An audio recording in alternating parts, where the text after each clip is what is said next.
So today in this video we will discuss extra embryonic membranes. तो इस extra embryonic membranes जो है इसका पर्पस क्या है? तो ये अब इसका पर्पस है, ये सर्व करता है खुद को किसमें, एम्ब्रॉय के न्यूट्रिशन में। वो आगे हम लोग देखेंगे।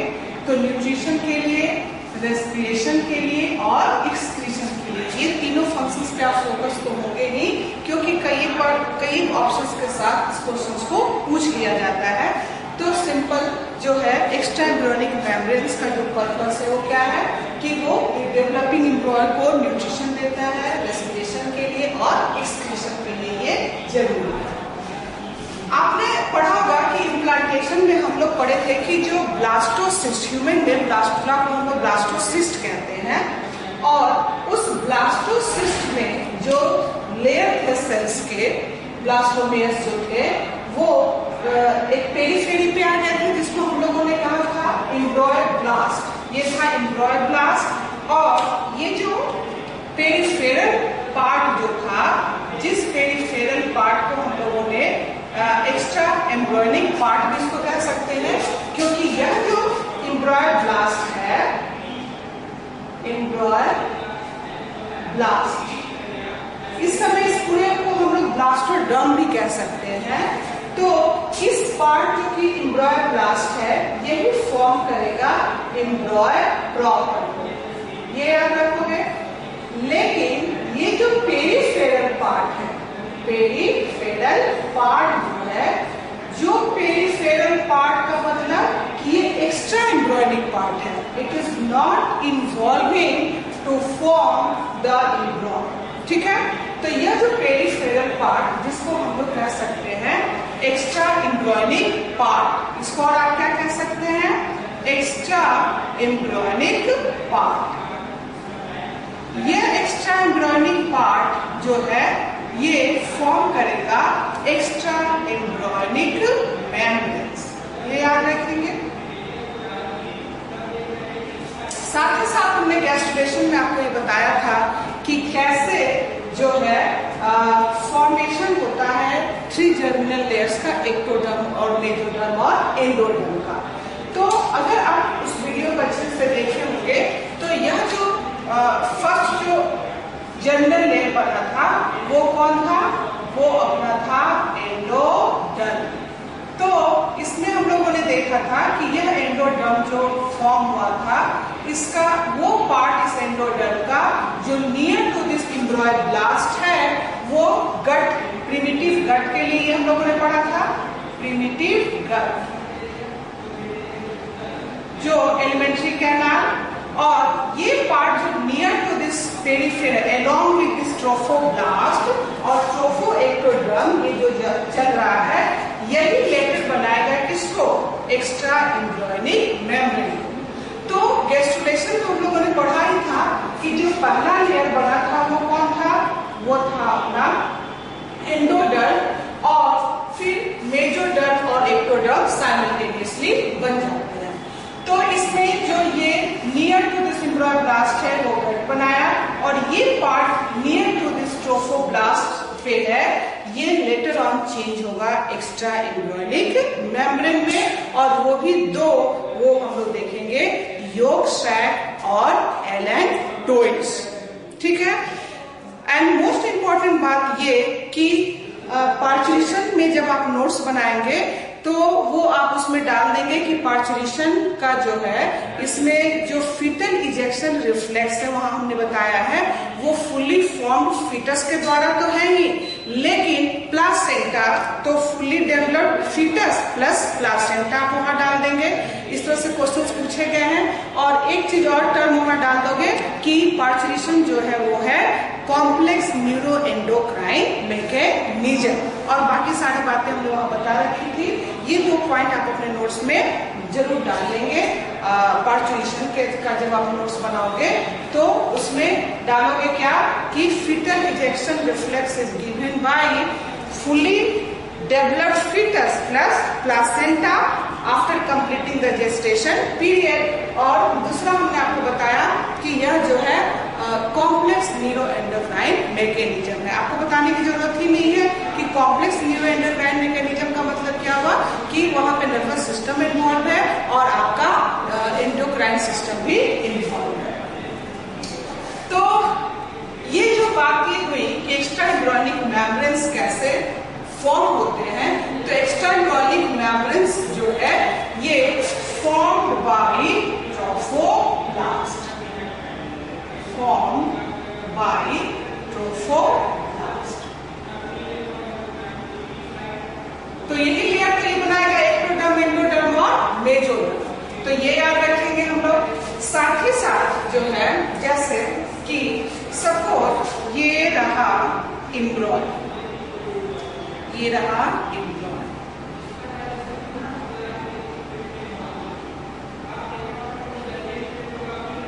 ये एम्ब्रियन।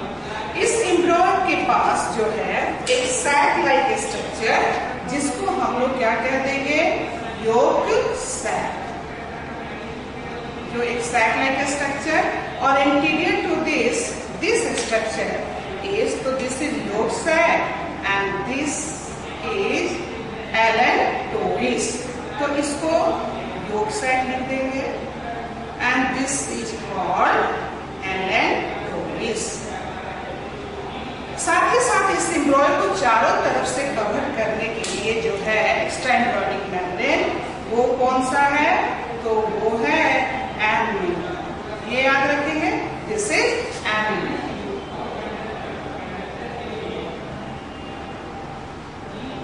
और पूरे स्ट्रक्चर को कवर करके रखता है जो है वो है पोरियम, दिस इज पोरियम। तो दिस पार्ट इज पोरियम, ये याद रखेंगे, पोरियम। तो एक्स्ट्रा एम्ब्रियोनिक मेम्ब्रेन्स जो कि है amnion, chorion, allantois and yolk sac. तो यह जो और जिसका पर्पस है कि यह developing the embryo for nutrition, respiration और एक्सक्रीशन के लिए ये अपने आप को सर्व करता है, जिसमें जो है on the basis of presence और एब्सेंस ऑफ एमनियोन, जो वर्टिब्रेट्स है उनको कैटेगराइज किया गया है दो कैटेगरीज में, और वो है एमनियोटा और एम्नियोटा। तो एमनियोटा में आप किसको डालोगे, जिसके पास एमनियोन है, reptiles, birds and mammals, they are in the amniota group, and anamniota means species, amphibians और साइक्लोस्टोमाटा। तो these are categorized on the basis of presence or absence of an extra embryonic membrane, that is amnion. That's why जिनके पास है उसको कह दिया गया amniotes, और जिसके पास नहीं है ये amnion उनको कह दिया गया amniotes। तो आप अच्छे से याद रखेंगे, amniotes कौन कौन है बेटा, स्पाइसेस, एम्फीबिया और साइक्लोस्टोमाटा को इसमें रखा गया इस क्लास को, और रेप्टाइल्स, बर्ड्स और मैमल्स को एम्नियोटा में रखा गया।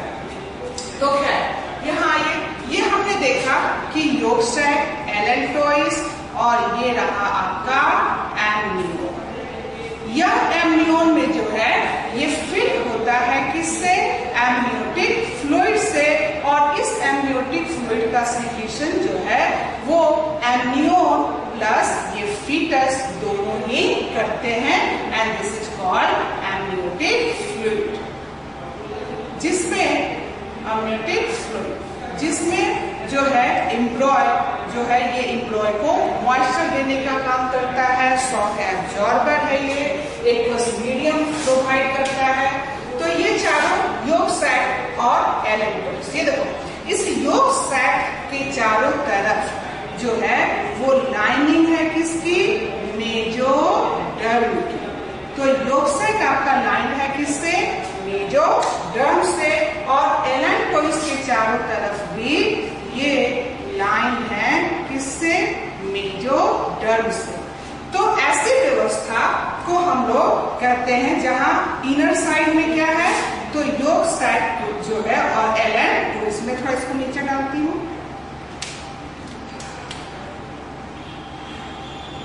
एलेंटोइस, ये देखो। तो योक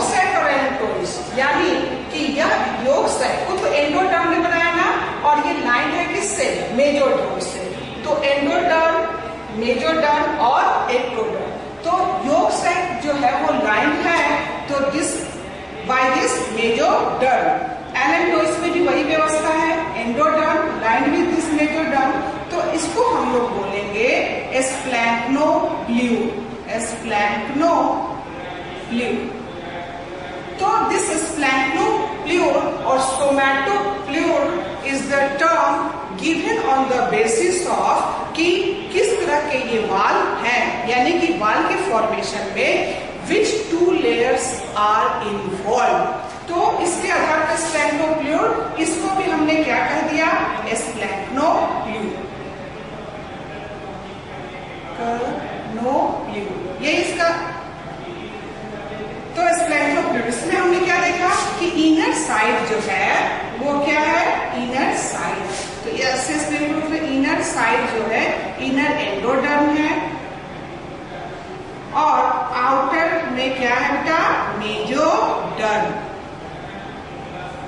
तो उस लेयर को जिसमें इनर एंडोडर्म और आउटर मेजोडर्म में हमने क्या कहा, स्प्लैंक्नोप्ल्यूड। एलेंटोइस में भी यही है, इनर क्या है, एंडोडर्म,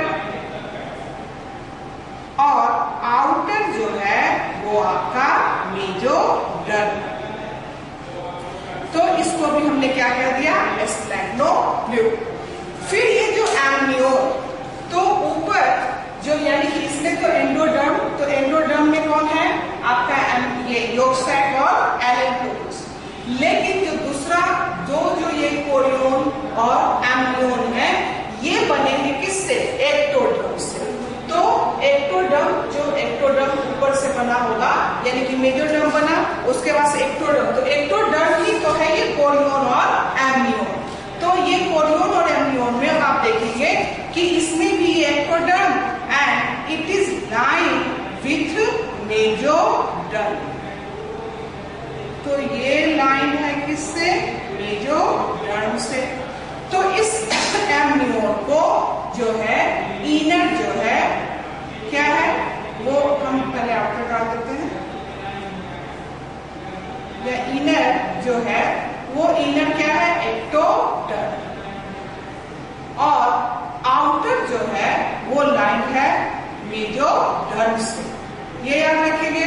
साथ ही साथ कोरियोन में अगर आप देखेंगे तो ये भी मेजोडर्म से ही लाइन है, लेकिन ये मेजोडर्म की व्यवस्था यहाँ अंदर से है। तो जहां एक्टो और मेजो होंगे वो होगा सोमैटोप्ल्यूड। तो कोरियोन में भी हमने देखा क्या कि इस कोरियोन के लिए मैं यहाँ लिखती हूँ कि इनर जो यहाँ पे क्या है, आउटर जो है वो एक्टोडर्म है, और इनर जो है वो मेजोडर्म है। ये याद रखेंगे। तो ऐसी व्यवस्था को हम लोग क्या देते हैं, सोमैटोप्ल्यूड, सोमैटोप्ल्यूड। तो सोमैटोप्ल्यूड में कौन कौन सा आ गया, एम्नियोन एंड कोरियोन। ये भी क्या हो गया, सोमैटोप्ल्यूड। लेकिन इसमें क्या है, इनर मेजोडर्म और यहाँ आउटर मेजोडर्म। तो ये जो स्प्लैंक्नोप्ल्यूड और सोमैटोप्ल्यूड, ये जो है these terms are given on the basis of which two layers are making the wall. If it is endomeso, then it is splanchnopleuron. If it is ectomeso, then this is somatopleura. ये याद रखेंगे। यहाँ जो है हमने आपको दिखाया कि जो ये 4 एम्ब्रियोनिक मेम्ब्रेन्स की हम लोग बात कर रहे हैं, तो सबसे पहले जो हम लोग देखने जा रहे हैं वो है एम्नियोन। एम्नियोन में भी कवर कर रखा है एम्ब्रियो को ऑल साइड से, और 8 वीक ऑफ फर्टिलाइजेशन के बाद एम्ब्रियोन जो है इनकॉर्पोरेटेड हो जाता है इनटू कनेक्टिंग स्टॉक। तो ये याद रखेंगे कि आफ्टर 8 वीक्स ऑफ फर्टिलाइजेशन जो है एम्ब्रियो क्या कहलाएगा, फीटस कहलाएगा। और एम्ब्रियोन जो है एक कनेक्टिंग स्टॉक का मतलब कि यह कनेक्टिंग स्टॉक का मतलब ये हुआ कि वो छोटा स्ट्रक्चर जो एम्ब्रियो से जुड़े। तो तो ये जो एम्ब्रियोन है यह क्या कर दिया, इनकॉर्पोरेट हो गया कनेक्टिंग स्टॉक में, जो लेटर ऑन क्या बना देगा, अम्बिलिकल कॉर्ड। यानी कि आप सिंपली ये सीखें कि ये एम्ब्रियोन ही जो है पार्टिसिपेट करता है किसको बनाने में, अम्बिलिकल कॉर्ड को। तो एम्ब्रियोन जो है यह इनकॉर्पोरेट कर जाता है किसमें, एक स्टॉकिंग, एक कनेक्टिंग स्टॉक में, और उससे जाके ये मिल गया और बाद में वो बना देता है umbilical cord. And umbilical cord is the cord which joins the embryo with the placenta। ये मैं बताई भी हूँ अम्बिलिकल कॉर्ड के बारे में डिटेल्स पिछले वीडियो में, तो ये याद रखेंगे। और फीटस जो है अब एम्ब्रियोटिक फ्लूइड में है। तो एम्ब्रियोटिक फ्लूइड में क्या है, फीटस में, ये याद रखोगे, क्वेश्चन यहाँ से भी पूछा जा सकता है। कोरियन, तो आफ्टर इम्प्लांटेशन जो है ये हम लोग पढ़ चुके हैं कि ब्लास्टोसिस्ट का जो है वहां पे ट्रोफोब्लास्ट जो है वो कोरियोनिक विली बनाता है, जो यूटेराइन एंडोमेट्रियम में एम्बेडेड हो जाता है और बाद में यही पार्ट हो जाता है फीटल प्लासेंटा का। ठीक है, तो कोरियन जो हम लोगों ने देखा था ना कि कोरियन जो है वो कैसा हो गया था, फिंगर लाइक प्रोजेक्शंस बना देते हैं, और यह फिंगर लाइक प्रोजेक्शंस जो है, यह फिंगर लाइक प्रोजेक्शंस जो है, तो ये फिंगर लाइक प्रोजेक्शंस कुछ इस तरह से, जो कि हमने कह दिया कि क्या, कोरियोनिक विली। तो ये कोरियोनिक विली जो इम्बेडेड हो जाते हैं यूटेराइन एंडोमेट्रियम में, और यही फीटल प्लासेंटा का काम, यही फीटल पार्ट हो गया प्लासेंटा का। नेक्स्ट जो हम लोगों ने देखा योग सैक। ये योग सैक जो है ये फॉर्म है बिलो द एम्ब्रियो। तो एम्ब्रियो के नीचे आपका ये क्या है, योग सैक है, और इसका काम क्या है योग सैक का, माइंड इट, आप इसमें याद रखेंगे कि ये योग सैक का जो काम है वो ये काम है कि यह योग को स्टोर करने का काम करता है, और साथ ही साथ यह ब्लड सेल का फॉर्मेशन करता है। तो ब्लड सेल का फॉर्मेशन उस फीटस के लिए, और तो लगभग 6 वीक ये काम करता है। और इस योग सैक के काम को जब लीवर का फॉर्मेशन हो जाता है तो कौन ले लेता है, लीवर ले लेता है। और जब इस बेबी का बर्थ होता है तो ये काम कौन ले लेता है, रेड बोन मैरो, आगे ब्लड सेल्स बनाने का काम वो करते हैं। तो योग सैक जो है ये योग सैक क्या किया, इसने योग को स्टोर, ये योग स्टोर करने का काम करता है, that's why it's called yolk sac. यह रिड्यूस होता है किसमें, ह्यूमन में, और वेल डेवलप्ड होता है बर्ड्स एंड रेप्टाइल्स में। यानी कि बर्ड्स और रेप्टाइल्स के तो क्लिडोइक एग है, इनॉर्मस अमाउंट ऑफ योग है वहां, क्योंकि टेरेस्ट्रियल लाइफ को भी ये सपोर्ट किया। और लेकिन ह्यूमन में तो ये काम न्यूट्रिशन का कौन कर दिया, प्लासेंटा। तो ये योग सैक जो है, इस योग सैक को हम लोग क्या कर सकते हैं, एक्स्ट्रा एम्ब्रियोनिक गट। योग सैक का अगर हम लोग इसमें फंक्शंस भी देखते चले तो आप क्या याद रखोगे कि it is called extra embryonic gut. It digest yolk, it digests, it absorbs and supply this nutrition to the developing embryo। तो यही काम तो अपना गट करता है, एलिमेंट्री कैनाल करता है कि वो डाइजेशन करता है, एब्जॉर्प्शन करता है, और हमारे सेल्स तक ये न्यूट्रिएंट्स पहुंचते हैं, और उनमें और सेल्स में डिफरेंट फंक्शंस होते हैं।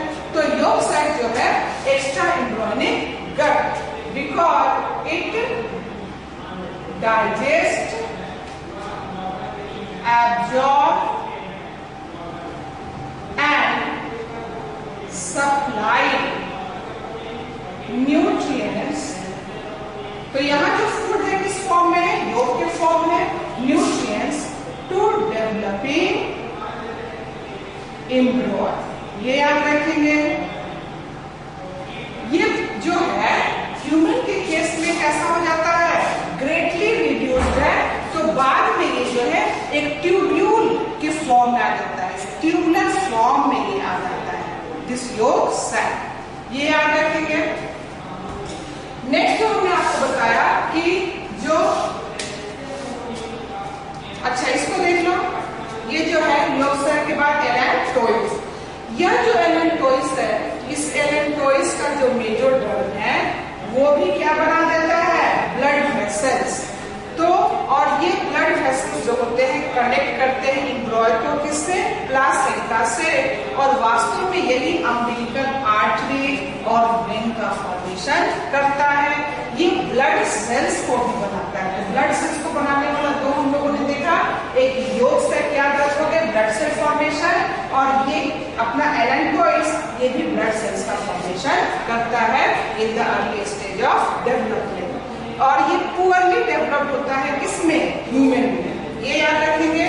तो ये एलेंटोइड्स जो है, ये एलेंटोइड्स और yolk sac तो एकदम से ही रिड्यूस होता है, और एलेंटोइड्स जो है पुअरली डेवलप्ड है ह्यूमन में, और ये एक्स्ट्रा एम्ब्रियोनिक किडनी कहलाता है।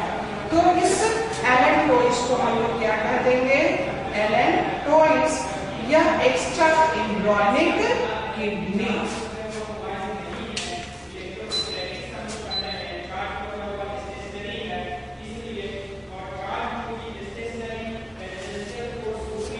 एक्स्ट्रा एम्ब्रियोनिक किडनी,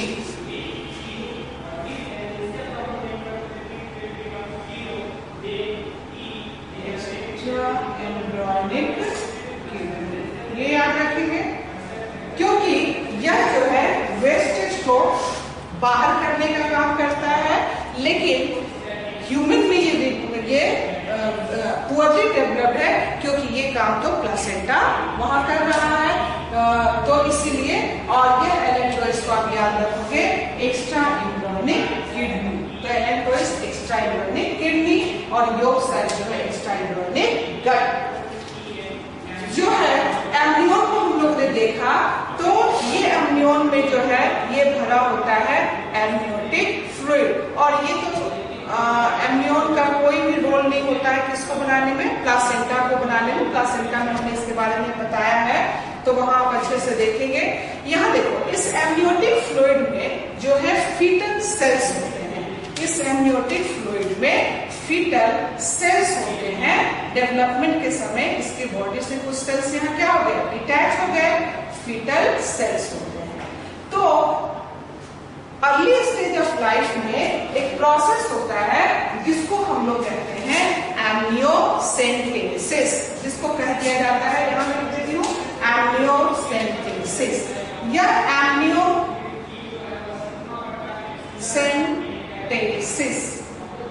यह एक मेथड है, एक प्रोसीजर है कि इसमें क्या होता है कि फाइन नीडल को मदर के एब्डोमिनल रीजन से अंदर करके इस वाटरी पार्ट को बाहर कर लिया जाता है, और उसमें आए हुए सेल्स को कल्चर करते हैं, और उसका क्रोमोसोमल वगैरह पार्ट देख के हम लोग देख लेते हैं कि अर्ली लाइफ में कोई क्रोमोसोमल एब्नॉर्मलिटी तो नहीं है। तो एमनियोसेंटेसिस का ये पर्पस है कि अगर ऐसी कोई बीमारी जो क्रोमोसोम्स के एब्नॉर्मलिटी से होने वाली है, तो ये उससे पता चल जाता है। This process is called amniocentesis, जिसमें फाइन नीडल जो है एब्डोमिनल रीजन के द्वारा उसको अंदर किया जाता है, एमनियोटिक फ्लूइड को लाया गया, और उस एमनियोटिक फ्लूइड के साथ कुछ फीटल सेल्स भी आ जाते हैं।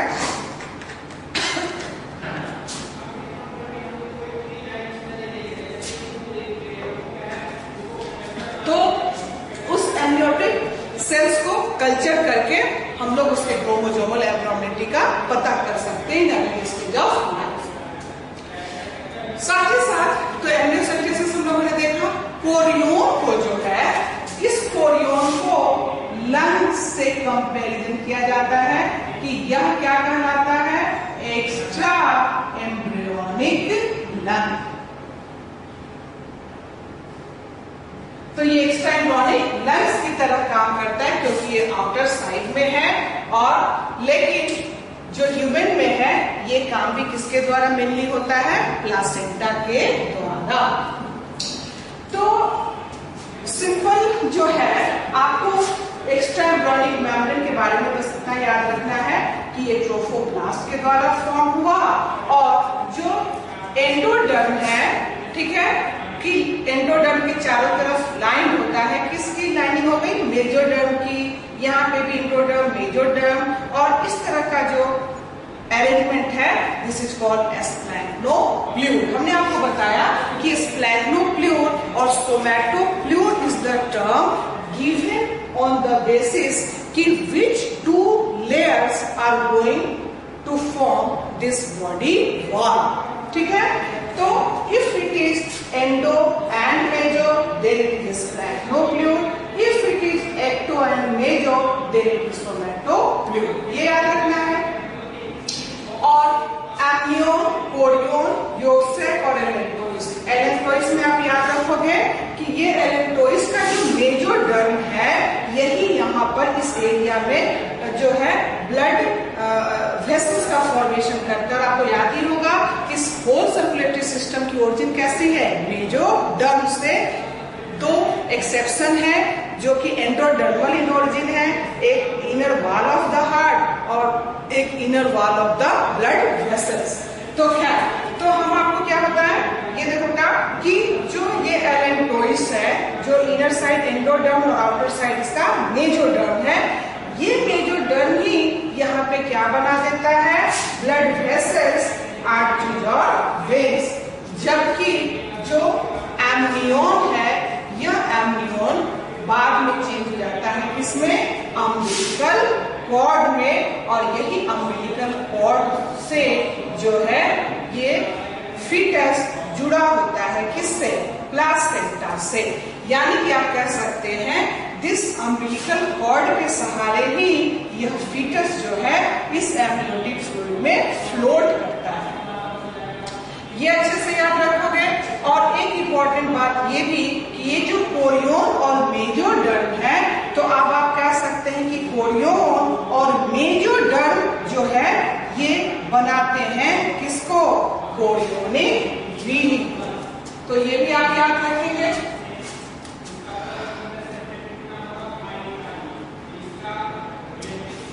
तो बस ये this is all about this extra embryonic membrane. और हमने न्यूट्रिशन के लिए आपको बताया योगसेक, रेस्पिरेशन के लिए आपको बताया कोरियोन, और एक्सक्रीशन के लिए कौन है, एलेंटोइस। तो ये 3 फंक्शन आप यहाँ से याद रखेंगे। तो आई होप कि ये सारी बातें आपको अच्छे से समझ में आई होगी।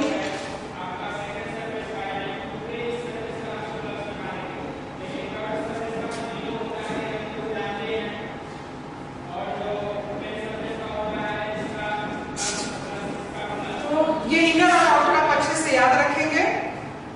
चलिए, तो इस वीडियो को आप बार-बार देखिए, समझिए, इसका नोट्स बनाइए, और कोई भी डाउट हो तो काइंडली आप ग्रुप में पूछिए। Thank you so much.